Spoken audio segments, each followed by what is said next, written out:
إنما قول المؤمنين إذا دعوا إلى الله ورسوله ليحكم بينهم من يقول سمعنا وأطعنا وأولئك هم المفلحون ومن يطع الله ورسوله ويخشى الله ويتقه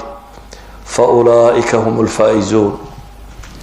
لا يستوي أصحاب النار وأصحاب الجنة أصحاب الجنة هم الفائزون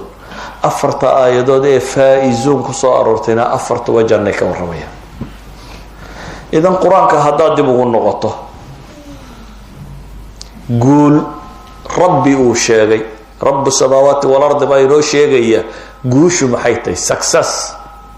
محيطي نجاح فوز قول قهر مقفكو قانا وحو قانا قفكو مركو كو قوليستا إنو نارنا كبت بادو جننا وقلبو كو قوليستا أيها الإخوة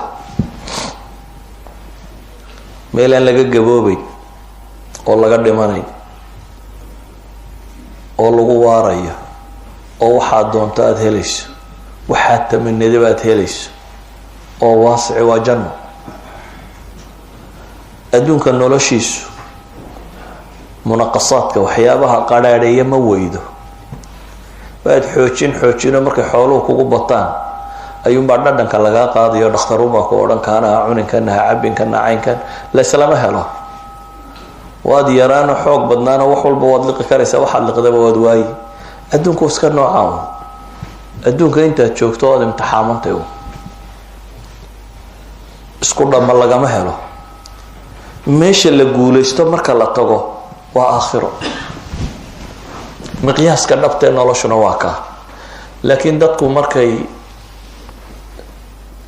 bulsho aan la isku diinahayn aad la noolaato oo bulshada kala hadafti inaad la noolaato oo dadkoo dhan oo meel wada socdo una aad aragto ama xoolo ama magac ama wax wada raadinaya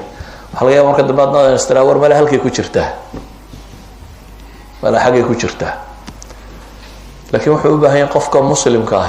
maqaayis ilxayaa inaanay ka qaldamin waxa nolosha lagu qiimeeyo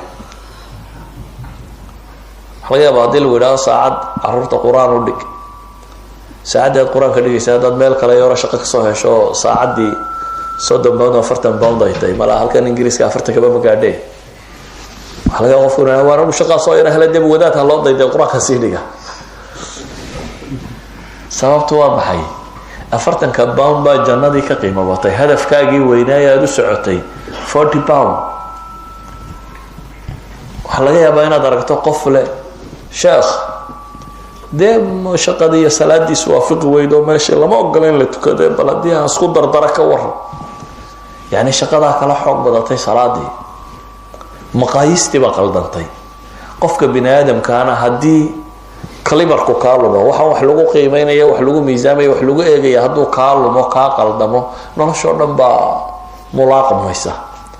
قفك مؤمن كان نبطه وينو قرته هدف كان نبطه وصع على مشويه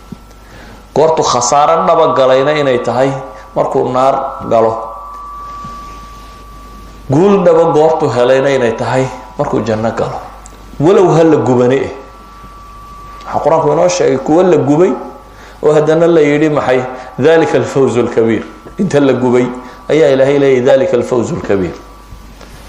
waayo hadaf alxayaa bay ku guuleysteen noloshu marka hadaf haydin yeelato noloshu